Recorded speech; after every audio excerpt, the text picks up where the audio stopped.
Dark psychology এটি এমন একটি কন্ট্রোভার্সিয়াল টপিক যেটা সম্পর্কে কথা বলতে বেশিরভাগ মানুষ ভয় পায়। ডার্ক সাইকোলজিকে মানুষ সবসময় complex, out of reach, difficult of understand, না জানি আরো কত কিছু মনে করে এসেছে। But truth is dark psychology এতটাও জটিল না। হতেই পারে আজ আমি যে ট্রিক্স বলতে চলেছি সেটা তোমার উপরে অলরেডি কেউ অ্যাপ্লাই করছে, এই জন্য তোমারও ডার্ক সাইকোলজি শেখা উচিত, কিন্তু অন্যকে ম্যানিপুলেট করার জন্য নয়। এই জন্য শেখা উচিত যেন অন্য কেউ তোমাকে ম্যানিপুলেট করে ব্যবহার করতে না পারে। এই জন্য এই ভিডিওতে এমন 6টি ডার্ক সাইকোলজি টিপস বলতে চলেছি যেগুলো তোমার জন্য ভীষণ জরুরি। নাম্বার 1, লাভ বাম্বিং। এটা ডার্ক সাইকোলজির এমনই একটি ট্রিক। এই ট্রিকটি সাধারণত রিলেশনশিপের ক্ষেত্রে অনেক বেশি ইউজ করা হয়। কোনো এক ইন্ডিভিজুয়াল ব্যক্তি সুন্দর করে কথা বলে, গিফট দিয়ে বা প্রশংসা করে অথবা সারপ্রাইজ দিয়ে সামনের মানুষটার থিঙ্কিং বা চিন্তা ভাবনাকে নিজের কন্ট্রোলে করে ফেলে। রিলেশনশিপ বাদেও এই ট্রিকটি ফ্রেন্ডশিপ, ফ্যামিলি, কলিগ, ক্লাসমেট এবং মাঝে মাঝে সোশ্যাল মিডিয়াতেও ভীষণ এফেক্টিভলি কাজ করে। একজন লাভ বাম্বার প্রয়োজনের থেকে অতিরিক্ত অ্যাটেনশন দেখায়, যে কোনো কারোর সাথে সহজেই অ্যাটাচড হয়ে যায়, যার ফলে সামনের মানুষটি না চাইতেও অতিরিক্ত ইন্টেন্স বন্ডিং তৈরি করে ফেলে। যখন সে বুঝতে পারে তার টার্গেট আন্ডার কন্ট্রোল, তখন সে তার অ্যাটেনশন, অ্যাফেকশন, ভালোবাসা সবকিছু কমাতে থাকে। আর এই জিনিসটাই সামনের মানুষটার উপর ভীষণ নেগেটিভ প্রভাব ফেলতে শুরু করে। সামনের মানুষটি শুধুমাত্র এই সম্পর্কটাকে রক্ষা করার জন্য ওই মানুষটির আজে বাজে, উল্টোপাল্টা সমস্ত কথা মানতে শুরু করে এবং না জেনেই সামনের মানুষটি ম্যানিপুলেশনের শিকার হয়ে যায়। Number 2, reason. এটি একটি ভীষণ সাধারণ কিন্তু এফেক্টিভ ট্রিক। একজন ম্যানিপুলেটর টার্গেট ব্যক্তিকে কনভিন্স করার জন্য রিজন আর লজিক্যাল আর্গুমেন্টকে ব্যবহার করে থাকে। ইমাজিন করো তোমার কাছে দুজন মানুষ আসলো যাদের বাড়ি ঘর নেই। একজন শুধুমাত্র তোমার কাছে টাকা চাইছে এবং দ্বিতীয়জনও তোমার কাছে টাকাই চাইছে, কারণ সে কাল থেকে কিছুই খায়নি, সে ভীষণ ক্ষুধার্ত, কিছু খাওয়ার জন্য তার টাকার প্রয়োজন। এই পরিস্থিতিতে তুমি প্রথম জনকে টাকা না দিয়ে দ্বিতীয় জনকে টাকা দেওয়াটা সঠিক মনে করবে, কারণ দ্বিতীয় জন রিজন দিয়েছে তার টাকাটা কি জন্য প্রয়োজন।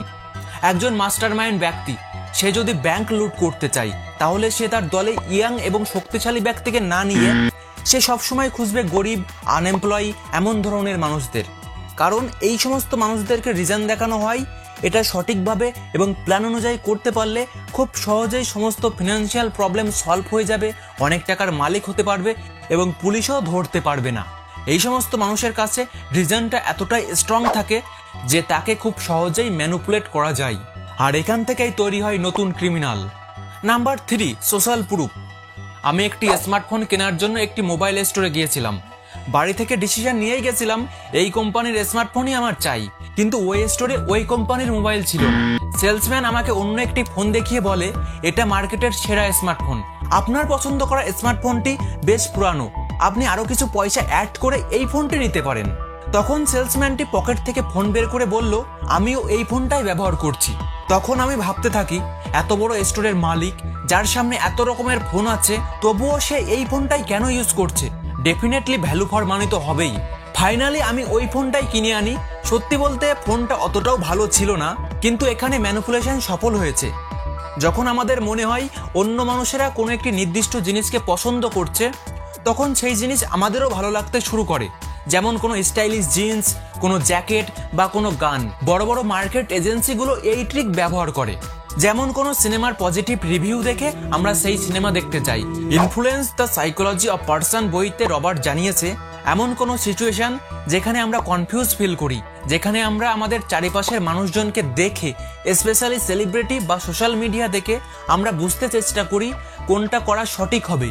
একইভাবে কারোর সাথে দেখা করার আগে তার সম্পর্কে আমাদের ব্রেনে সেই ইমেজটাই থাকে যেটা আমরা অন্য কারোর কাছ থেকে শুনেছি সেই মানুষটা সম্পর্কে। মানে যদি তোমার 10টা বন্ধুকে 100 টাকা দিয়ে তোমার প্রশংসা করাও তোমার ক্রাশের সামনে, তাহলে তোমার সম্পর্কে একটি ভালো ইমেজ তৈরি হয়ে যাবে তোমার ক্রাশের ব্রেনে। নাম্বার 4, গো স্লাইটলি রং। সাইকোলজিক্যাল ম্যানিপুলেশন টেকনিকের এটা এমন একটি ট্রিক যেটা সহজে কেউ নোটিস করে না, কিন্তু এটা সবসময় ভীষণ এফেক্টিভলি কাজ করে। টপ ক্লাস ম্যানিপুলেটর এই ট্রিকটা সব থেকে বেশি ইউজ করে।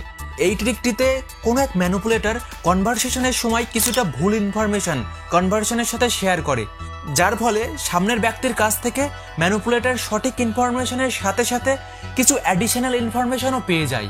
পাড়া বা মহল্লার মহিলারা কোনো ইনফরমেশন জানার জন্য জেনে বা না জেনে এই ট্রিকটি ব্যবহার করে থাকে। যেমন ধরো, কোনো এক মহিলা জানতে চাইছে তার প্রতিবেশী বাচ্চার রেজাল্ট কেমন হলো। তখন সে বলবে, শুনলাম পারমিতা ক্লাসে টপ করেছে। এরপরেই পারমিতা ক্লাসে টপ করেছে কি করেনি, আগের পরীক্ষা থেকে এই পরীক্ষার রেজাল্ট কেমন হয়েছে, সমস্ত ইনফরমেশন সে পেয়ে যাবে। এটা তো একটা উদাহরণ ছিল যেটা বেশিরভাগ সময় কাজ করে, কিন্তু ম্যানিপুলেটর এই ট্রিকটিকে ভীষণ প্রফেশনালভাবে ব্যবহার করে থাকে। এটা এমন একটি brilliant psychological technique, hidden truth মানে লুকানো সত্যকেও বের করার জন্য অনেক সাহায্য করে, এবং এর সাথেই সামনের ব্যক্তির সিক্রেট থট বা চিন্তা ভাবনা সমস্ত কিছু রিভিল করার ক্ষমতা রাখে।